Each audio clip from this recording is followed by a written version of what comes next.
Hey, bienvenue dans cette nouvelle série de vidéos. Après 1 an et demi d'absence donc sur la chaîne YouTube, me revoici avec un nouveau micro et un nouveau design. Alors, dans cette nouvelle série de vidéos, on va voir pas mal de choses, donc avec le temps, mais je vais garder donc deux angles d'attaque, ou plutôt deux fils d'Ariane. Le premier, c'est celui que j'avais depuis le départ, c'est-à-dire finalement quel est l'impact de tout ce discours ou toute cette dynamique relationnelle sur ton mental ego, parce que petit aparté, je te le dis quand même d'emblée, tant que tu ne travailles pas directement sur le mental ego et ses programmations, tu peux travailler sur plein de trucs à côté, c'est bien, ça va t'aider temporairement, mais ça va te prendre énormément de temps pour guérir. La deuxième chose, c'est que le deuxième fil d'Ariane ou le deuxième angle d'attaque, c'est justement ces fameux attention pièges des dérives spirituelles. Donc on va commencer par cette première vidéo avec la différence entre les faits d'un côté et les interprétations de ces faits qui vont nous permettre de rentrer un petit peu, beaucoup passionnément dans des dérives spirituelles. Ça, c'est super important de le comprendre parce que, alors là, je te donne mon opinion, mais pour moi, le récit flamme jumelle, ou l'histoire flamme jumelle, enfin bref, ce qu'il a raconté, c'est un discours qui est complètement égotique. Égotique dans le sens, enfin ça, c'est même pas mon opinion, c'est sûr, ça se vérifie à chaque fois. Égotique dans le sens, ça va venir activer, appuyer, exciter tes programmations. Et tu vas voir avec l'exemple que je vais te donner après, il y a une différence entre ce qui est excité et comment tu interprètes ce qui est excité qui fait que tu vas avoir telle ou telle conclusion par rapport à une dynamique relationnelle. Donc c'est égotique dans ce sens-là, ça vient complètement parler à ton ego mental. Donc toi tu es là, tu fais « Oh yeah, ah ouais c'est vrai, ouais non ». Tu es complètement à la masse en pensant dans ta vérité. Attends, c'est la suite de la vidéo. Donc on va garder donc l'impact que ça a sur ta psycho-émotionnelle et puis attention parce que en fait, le récit flamme jumelle, c'est un discours égotique, c'est pas de la spiritualité pour moi, c'est superstitieux. Je te laisserai regarder la définition de superstition dans Google, tu tapes superstition définition, tu vas voir. C'est complètement que de ça et donc du coup, tout ça va nous amener à entrer un petit peu beaucoup passionnément dans des dérives spirituelles. Et le problème des dérives spirituelles, c'est qu'elles t'éloignent de ce que tu cherches. Parce que bien que tu le cherches au début au travers du runner, ou si tu es runner, du chaser, enfin peu importe, en fait c'est super simple, c'est ce que je disais dans les premières vidéos, n'importe quel être humain fait tout ce qu'il fait pour se sentir bien. Okay, un héroïnomane, il prend de l'héroïne parce que le high, ça le fait sentir bien. Un fumeur parce qu'il se sent mieux une fois qu'il est en train de fumer, puisque ça vient soulager une certaine anxiété, on va dire ça comme ça. Donc c'est mieux de fumer que de vivre l'anxiété. Donc tout ce qu'on fait, c'est toujours à des fins de se sentir bien ou de se sentir mieux. L'ego mental, même quand il te fait vivre une peur, c'est pour t'éviter un danger, si c'est le cas, ou une peur ou un résultat final encore plus grave que la peur qui te fait vivre maintenant. Okay, donc même l'ego mental, il est programmé pour ça. Après, on est d'accord, l'ego mental, il est un peu con-con, hein, c'est un peu une intelligence artificielle, donc il pas trop lui demander trop de choses. Mais comme c'est toi le capitaine du bateau, c'est toi qui peux lui expliquer comment faire les choses. Okay, donc on va commencer avec cette première vidéo sur la différenciation entre les faits et les interprétations. Alors, avant de passer à la diapo suivante, je tenais à dire quelque chose qui est hyper important, c'est que il faut revenir, si jamais tu l'as perdu, à une pensée logique, structurelle et basée sur des faits. Tu as déjà entendu l'expression « les faits, il n'y a que ça de vrai », c'est quand même hyper vrai. Ça va beaucoup plus te permettre d'avancer vers ta guérison que de partir dans les interprétations. Et c'est d'autant plus important de faire cet effort d'en revenir à une pensée factuelle, donc cause et effet, logique pure, structurelle, dans notre parcours. Pourquoi ? Parce que voici ce qui se passe. Quand tu rencontres cette personne-là, on va dire que tu as toute cette phase lune de miel qui dure, on va dire 1 mois pour l'exemple, où il y a une corrélation presque absolue entre tes programmations mentales, c'est-à-dire tes conceptions de l'amour, ce que tu attends de l'amour, ce que tu aimerais vivre en amour depuis très très longtemps, et ta réalité factuelle. Tu rencontres bien une personne, homme ou femme, peu importe, et puis il se passe bien ce qui se passe, et tu ressens bien ce que tu ressens, et c'est génial. Là, tu n'as aucun problème à me raconter tous les faits, et tu es accroché comme un gros malade, c'était génial, les vases communicants, les trucs, les bidules, je le sentais à distance et tout, là, il n'y a pas de souci. Et puis, donc on va dire que tu es aligné comme ça. Ça, c'est ta réalité factuelle, et puis ça, c'est tes attentes, tes croyances, et donc là, il y a un alignement, ça fait une verticale, super alignée. Et puis après, on connaît la suite, ça commence soit brutalement, soit petit à petit à se désaligner jusqu'à qu'il y ait une rupture. Okay, donc là, on va dire que tu es dans la phase de dissonance. Ta réalité physique ne matche plus tes attentes et en plus ce que tu as vécu avant. Donc j'ai vécu exactement ce que je voulais et d'un coup, je vis exactement ce que je veux pas. Et donc quand tu es dans ce que je veux pas, tu es dans une fracture entre ta réalité factuelle qui là te convient plus, te plaît pas. Donc là du coup les faits, si on peut les foutre sous l'escalier, on va le faire. Et puis tes croyances qui pour l'instant sont toujours les mêmes. Et ce qui est intéressant, c'est que justement, à ce moment-là, quand ça commence, cette fracture commence à se créer, c'est là que tu vas commencer à partir dans la nuit noire de l'âme. Et en fait, c'est pas une nuit noire de l'âme. Parce qu'on aime bien toujours mettre des mots spirituels comme ça évite un petit peu. Tu vois, de dire nuit noire de l'âme, déjà, on est déjà en train de te diriger vers là-bas. Alors qu'en fait, c'est la nuit noire de ton ego mental. Tu vois, c'est juste là, en toi, juste ici. Tu n'as pas besoin d'aller plus loin. Pas besoin d'aller se perdre dans le jardin. Tes clés, elles sont dans la salle de bain, elles sont là. Et c'est lui qui va devoir faire quoi ? Il est dans un processus forcé, donc évidemment au début ça part très très mal, la souffrance. Pourquoi ? Parce que la réalité factuelle, même ton ego mental, ça lui plaît pas, mais il n'a pas le choix que de la prendre en pleine gueule. Et ici, les croyances. Donc on n'est plus dans de l'alignement, on est dans une fracture comme ça. Et ça, c'est la réalité physique, 3D. Et lui, il va devoir réorganiser son lot de croyances, tout son tralala, donc évidemment ça va être souffrant et tout, parce que son but c'est de t'amener vers le bien-être. Même le ego mental, par exemple, quand il dit attention, fais pas ça parce que sinon ça va être pire, ce qui s'appelle la peur, il te fait vivre dans l'instant une peur pour te protéger de quelque chose d'encore pire. Pourquoi il fait ça ? Pour te garder dans le bien-être, pour dire elle est en sécurité, donc je te donne un petit aperçu de ce que tu vas vivre si tu vas là-bas, donc reste là. Après, est-ce qu'il a raison ou pas raison de faire ça ? Est-ce que vraiment tu vas vivre ça ou pas ? Ça, c'est une autre histoire. Mais l'ego mental, son job, c'est de te garder en vie et de t'amener vers le bien-être. Après, c'est un ordinateur, un peu con-con, il fait un peu ce qu'il peut avec ce qu'il a, et c'est toi le capitaine du bateau, comme j'ai dit juste avant. Donc voici pourquoi c'est important de garder une pensée logique, structurelle et basée sur les faits, parce que quand tu vis donc ce désalignement comme ça, tu commences à vivre ta nuit noire de l'âme, bref, la souffrance, et donc du coup tu es dans la confusion. Parce que toi tu comprends pas, mais attends, au départ c'était comme ça, c'était trop parfait, d'un coup ça fait ça. C'est quoi le beans en fait quoi. Donc tu vas aller dans Google, t'es confus, ça fait bizarre d'avoir un micro là. Donc t'es confus, donc tu vas chercher des réponses à tes questions. Et là tu vas tomber dans le récit flamme jumelle, récit qui est basé un peu sur les faits, mais qui va tout de suite partir dans des interprétations, des explications spirituelles qui sont plus de la superstition, puisqu'on prête des intentions à la source, assis à cela, machin, alors qu'il n'y a personne qui a parlé avec personne, quoi. Mais c'est vachement arrangeant, parce qu'en fait, ça crée des biais cognitifs en psychologie. Je ne sais pas ce que c'est qu'un biais cognitif. Google is your friend. Tu tapes biais cognitif, tu vas voir, tu vas comprendre. Puis il y a plein de formes de biais cognitifs. Bref, tu vas écouter un discours qui te raconte ce que tu crois déjà. Ce que tu crois déjà ici, ta programmation mentale, ça date de ton passé. Okay, depuis le moment que tu es né jusqu'au, on va dire, au jour d'aujourd'hui, tu as un certain nombre de lignes de code, de croyances, d'expériences, de convictions que tu as créées. Et donc, ce que tu as là stocké en toi correspond à ton passé. Sauf que là, tu vis le présent et ton présent ne matche pas ton passé. C'est-à-dire tes lignes de code, ta conception de l'amour, en restant sur ce sujet-là. Et donc, du coup, voici ce qui va se passer. Et c'est ça le point important avant que je passe à la suite. Quand tu commences à être dans cette fracture-là, c'est indéniable, c'est indiscutable, et 100% vérifiable, tu es fragile, psycho-émotionnellement parlant. Tu es déstabilisé. Les fondations de ton château, ça commence à trembler, tu sais, un peu comme sur le téléphone, tu sais, quand tu restes appuyé comme ça sur une application, l'application elle est comme ça, c'est un carré, ça fait comme ça. En fait, c'est ce qui t'arrive.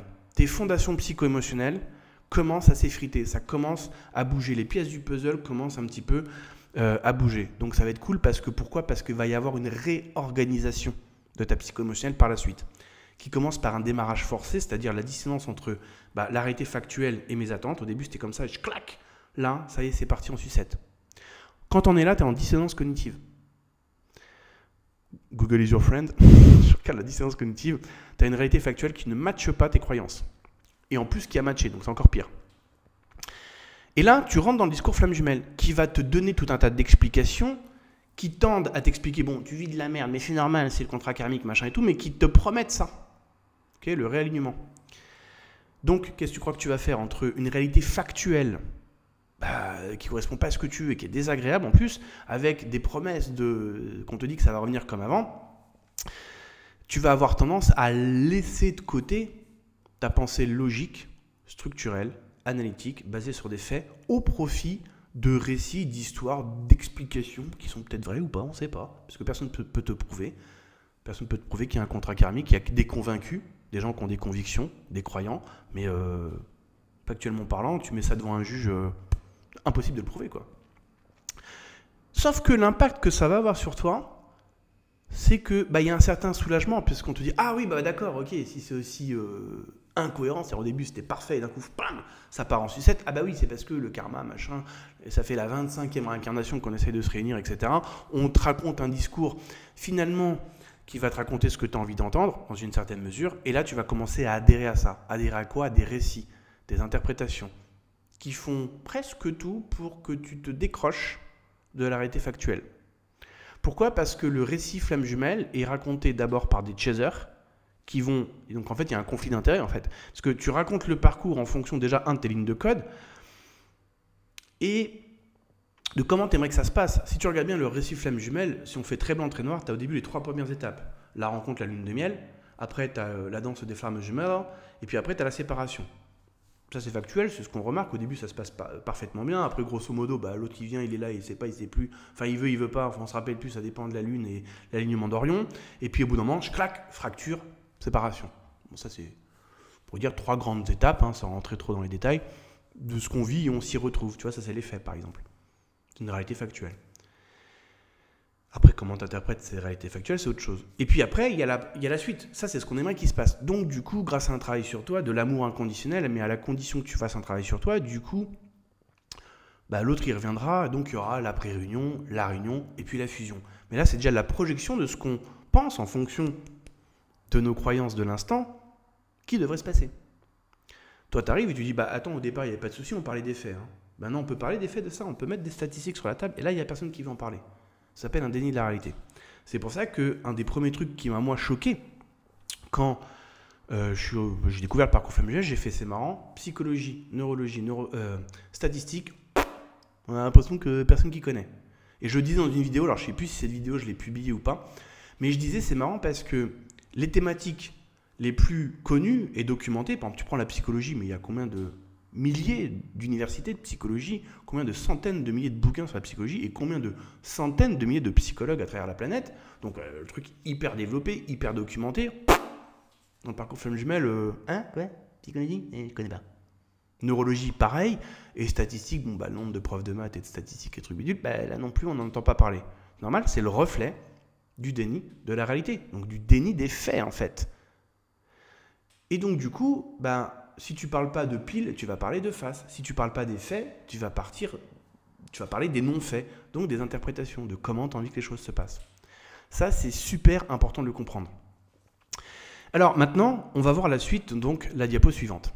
Alors tu vois à l'écran, là j'ai mis 3 étapes. Donc l'étape 1, c'est situation ou événement. Donc dans la vie, va t'arriver une situation ou un événement qui est toujours composé de faits, de choses factuelles. Étape 2, c'est que ce qu'on va très souvent faire, c'est donner une interprétation à ces faits. Alors soit le pourquoi du comment que ces faits maintenant sont là, mais parce qu'avant il s'est passé ça, qui fait qu'on a maintenant ça, et où, voici ce qui va se passer. En gros, passé, futur, on va essayer d'y mettre un sens, de créer une histoire, un récit, pour expliquer le pourquoi du comment, que moi j'ai mis sous le mot interprétation.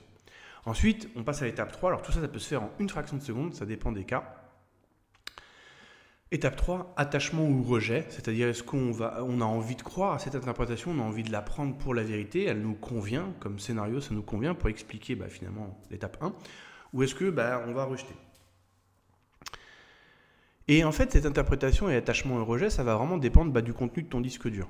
Par exemple, si c'est une situation sur laquelle tu n'as pas spécialement d'attente, par exemple, imaginons que là je te dise « Ah tiens, il y a un accident au niveau du rond-point, il y a une voiture rouge avec une moto noire, puis il y a plein de débris dans le rond-point, comme je n'ai pas spécialement d'attente par rapport à ça, je reste factuel. » Tu vois, il n'y a pas d'étape 2, il n'y a pas d'interprétation.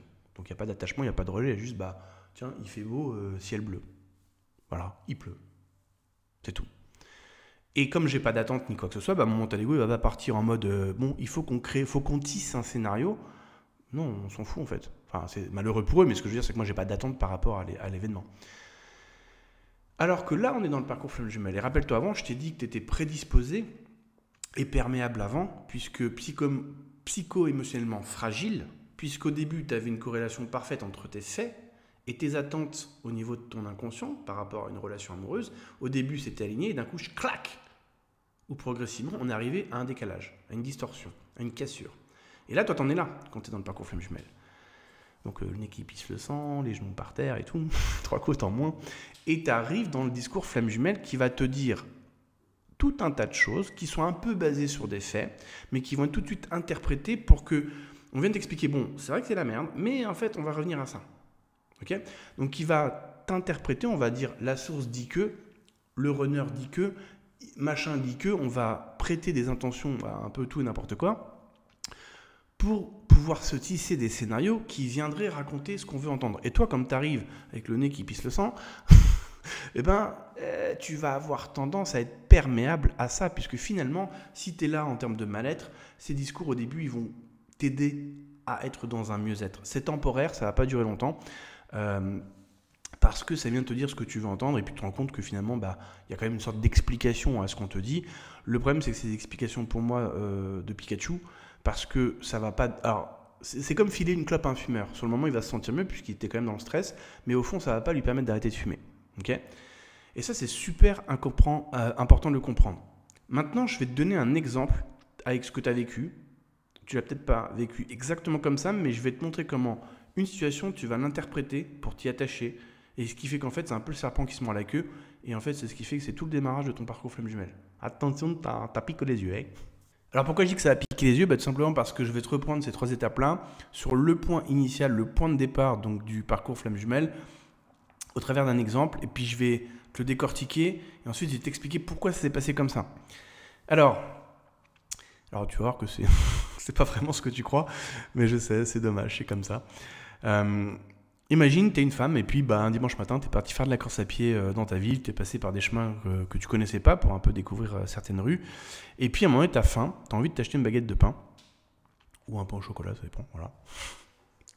Et puis tu dis, moi je vais chercher une boulangerie. Puis tu tombes sur une boulangerie que tu connaissais pas, dans laquelle tu n'étais jamais allé. Tu rentres dans la boulangerie et puis tu dis, bonjour monsieur, un pain au chocolat s'il vous plaît. La personne te regarde, tu la regardes, bim, connexion par le regard. Là, on s'arrête ici, on est dans l'étape 1, situation, événement. J'ai la dalle, je veux un pain au chocolat ou une baguette, je dis bonjour à la personne me regarde, je la regarde, et là, je ressens un impact en moi, une impression, un ressenti, tu appelles ça comme tu veux, mais tu vois l'idée, je suis connecté à la personne. Okay, si on fait juste une pause ici, ce ressenti, cette connexion, en fait, c'est juste une communication de ce qu'a compris l'inconscient. Tu vois, un petit peu comme quand tu achètes un bouquin, tu as le titre du bouquin et puis après tu as le contenu du bouquin. Lui, il a compris le contenu, il te donne juste le titre. Donc ce que toi, tu as le clic comme ça, c'est le titre du bouquin que lui, il a compris. En neurosciences, j'avais lu un bouquin qui disait que le cerveau inconscient, il gérait 4 milliards d'informations secondes, comparé au conscient, je crois que c'était 139 ou 2000, enfin bref, peu importe, mais l'idée c'est que ton conscient, c'est une 4L, en gros, voilà, et ton inconscient, c'est une fusée Ariane. Donc, ce que lui va comprendre en une fraction de seconde comme ça, toi, 3 ans après, tu y es encore. Hein. Et du coup, si là, on remet le film, donc, bonjour monsieur, une baguette de pain, s'il vous plaît, il te regarde, tu le regardes, tu as une impression comme ça de connexion. Et là, il y a un truc qu'on ne dit pas. C'est, tu te rends compte dans l'instant que c'est quand même quelque chose d'atypique. C'est pas tous les jours, dès que tu rencontres une personne, que tu as ce style de connexion, on est bien d'accord. Donc, c'est quelque chose qui est rare et qui est spécifique. Automatiquement, ces 2 facteurs-là, plus l'impression en toi, c'est automatique. Ça crée une sorte de déduction, mais qui va être les prémices d'une interprétation. C'est-à-dire, alors il y a quelque chose avec cette personne-là. Tout comme quand tu as commencé à avoir des heures miroirs, c'est bizarre. J'en voyais pas avant. Maintenant, je commence à en voir. Ça fait une semaine. Il y a quelque chose ici. Et tu te transformes en Sherlock Holmes. Mais tu aurais pu dire, ouais, il y a des heures miroirs, et donc ? Mais ce choix, on l'a pas fait. Donc regarde, je remets le film. Connexion par le regard, je claque, impression en toi. Tout de suite, on va basculer dans les débuts de l'interprétation en disant ça arrive pas souvent, c'est un truc de fou, donc il y a quelque chose à faire avec. Oh, j'ai l'impression de le connaître depuis longtemps, mais pourtant je sais que c'est la première fois que je le rencontre. Hein. C'est mon âme sœur, c'est ma flamme jumelle, c'est la bonne personne. Bref, après chacun va avoir ses images, ses sons, ses sensations physiques qui sont des interprétations. Ces interprétations, on va vouloir tout de suite s'y attacher parce que tout le ressenti, il est positif. Et justement, c'est bien ça le problème, parce que tu vis quelque chose d'unique spécifique avec des ressentis agréables ou positifs. Donc les trois ensemble fait que toi, ça te donne un énorme feu vert. Donc tu l'interprètes tout ça comme un feu vert qui veut dire « allez, on y va. Je vais explorer cette relation ». Et ça, c'est une manière de voir les choses, c'est une interprétation. Alors qu'en fait, qu'est-ce qui se passe? Ce qui se passe, c'est que quand ton inconscient trouve quelque chose dans la réalité 3D qui match les lignes de code, il t'envoie un ressenti positif. Quand tu comprends la chose suivante, quand je valide une programmation mentale, j'ai un ressenti positif. Et quand j'invalide une programmation mentale, je ressens un ressenti négatif. Okay? Quand tu comprends ça, en fait, tu comprends que déjà, la majorité des pensées, images, sons, sensations physiques et émotions que tu vis ne sont que des réactions automatiques et mécaniques donc de ton ego mental à un stimuli extérieur, que ce soit une conversation au téléphone, un film, ceci, cela, etc., peu importe, et que toi, tu t'identifies à la pensée, aux ressentis, aux émotions, aux images et sons comme étant toi, alors qu'en fait, c'est juste l'opinion mécanique automatique de ton ordinateur de bord, c'est-à-dire ton mental ego, tu as fait un pas dans ton éveil spirituel. Hein. Je te le dis direct. Et comment on sait que c'est vrai ça? Parce que quand tu commences à déprogrammer ces réactions, tu te rends compte que tu as le même stimuli qui vient. Avant, je sais pas, ça te crée de la terreur. Maintenant, ça te fait ni chaud ni froid. Mais ça, il n'y a qu'en faisant de la libération émotionnelle et en mesurant ce genre de choses-là que tu vas t'en rendre compte. Avant, tu vas appliquer un petit peu comme un bonnet. J'écoute les ressentis de mon corps, c'est positif, j'y vais. C'est négatif, j'y vais pas. Tu prends un fumeur, un week-end, tu lui fais une surprise, tu le fous sur une île sans ses clopes, je te garantis, il va te haïr. Parce que dans l'instant, ce qu'il ressent, je sais pas, la haine, la colère, enfin peu importe, quand un ressenti négatif, il peut plus fumer et il vénère. Il ne peut pas valider une programmation intérieure qui dit fumer égale plaisir, il est vénère. Invalidation d'une programmation intérieure égale négatif, ressenti négatif. Validation d'une programmation intérieure, ressenti positif. Et le problème, c'est que le contenu de ton disque dur, dans ton subconscient par rapport aux relations, à l'amour, à la conception de l'amour, il y a tout un tas de lignes de code. Okay? Quand tu rencontres ton runner, ou quand le runner te rencontre toi, en fait, chez l'un et chez l'autre, il se passe la même chose. Le subconscient de l'un et de l'autre reconnaît en l'autre un des candidats qui va pouvoir permettre de valider finalement tout un tas de lignes de code ici. Et donc, à ce moment-là, ça se fait en une fraction de seconde. Tu dis, connexion par le regard, machin. Alors, c'est mutuel. Hein. Il y a un truc qui se passe aussi chez l'autre. Donc, tout de suite, on part dans les interprétations. C'est positif, c'est génial. Allez, viens, on y va. Et comment on sait, en fait, tout ça? Parce que quand tu commences à faire un travail de psycho-émotionnel, commencer à regarder chez tes parents comment ils t'ont traité, qu'est-ce que tu aurais voulu avoir, que tu n'as pas eu, comment tu y as réagi, et tu regardes ta feuille, tu fais, ouais, putain, c'est un peu ce qui se passe, c'est exactement pareil que mon runner, quoi. Ou inversement. Et donc, ce qui est intéressant, c'est quand tu commences à nettoyer, à passer de l'eau de Javel, tu vois, avec ton éponge dans ton inconscient, et tu commences à virer des lignes de code.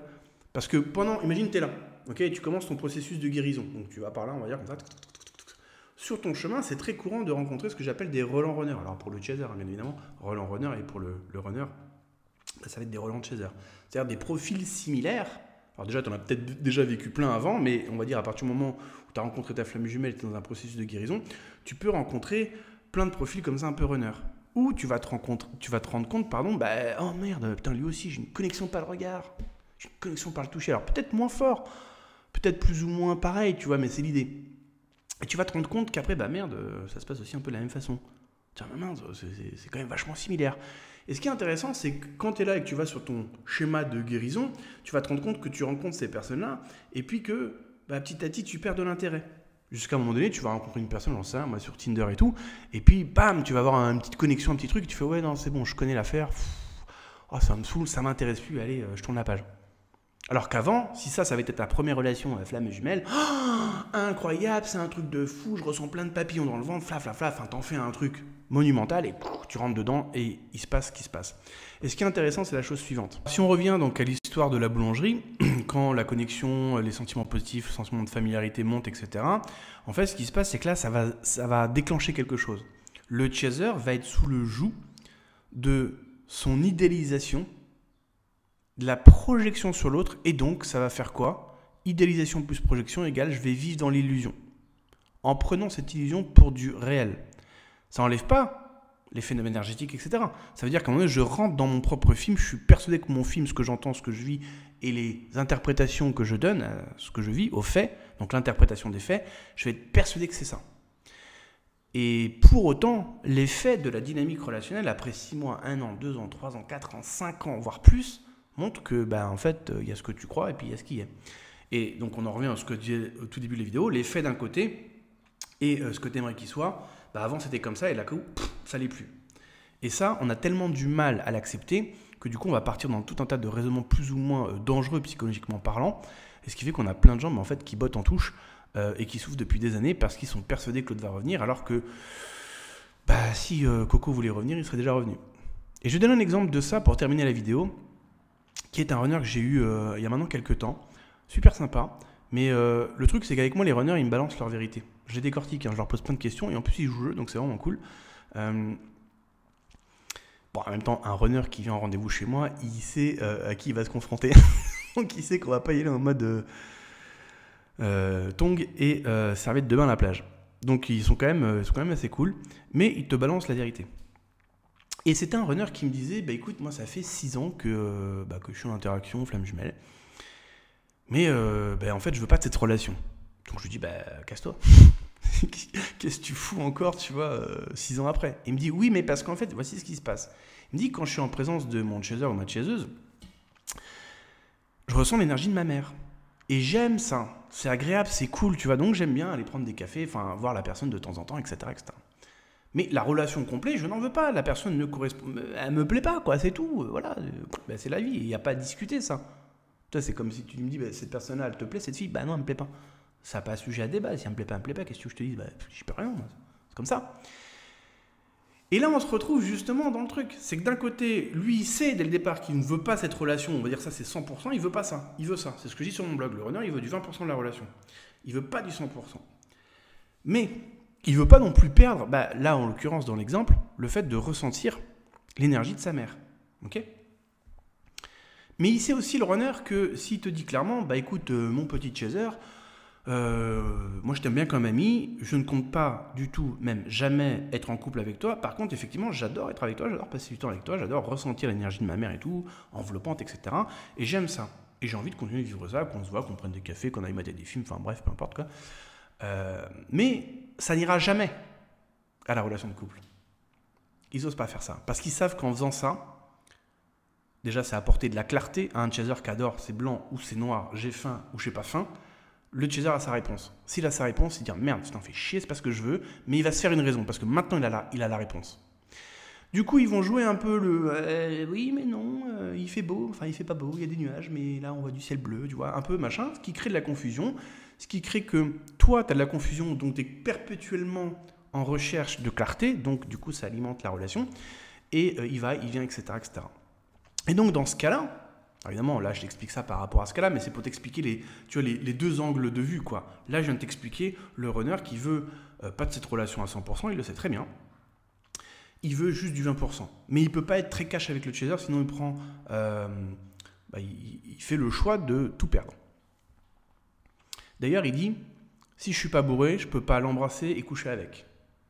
Et quand le runner fait ça, c'est-à-dire qu'il est bourré et puis qu'il couche avec, il sait très bien pourquoi il le fait, puisque la personne l'a avoué, il sait qu'il va donner un peu plus à son chaser ou sa chaiseuse.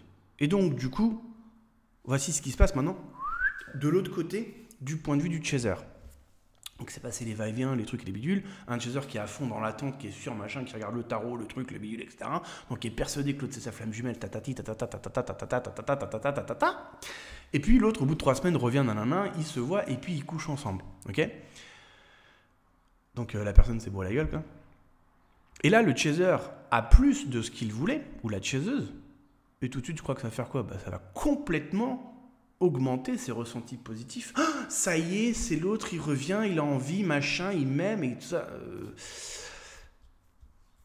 C'est ce que tu as envie de croire, mais visiblement, c'est pas pour ça que c'est fait, en fait. Et ça, c'est le point de vue du chaser. Et d'ailleurs, ce chaser va dire à son runner, mais non, mais t'es pas éveillé, t'es dans le déni du lien et tout. Non, c'est toi, chaser, qui est dans le déni de la réalité des faits, en fait.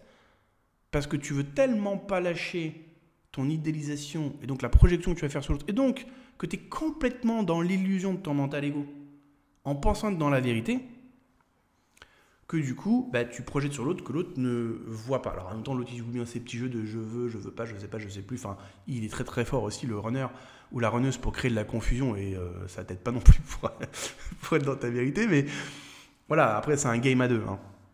Mais ce que je veux mettre ici en exergue, c'est t'es sous-joue ton idéalisation, ta projection, ça crée ton illusion et t'es complètement identifié à ça.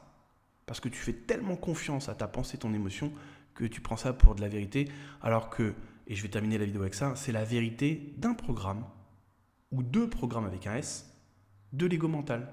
Et qui, parce que ressenti et vécu, bah, c'est réel d'un côté, puisque tu le vis, on est d'accord, mais dans la direction où ça va et dans les finalités où ça t'amène, c'est de l'illusion.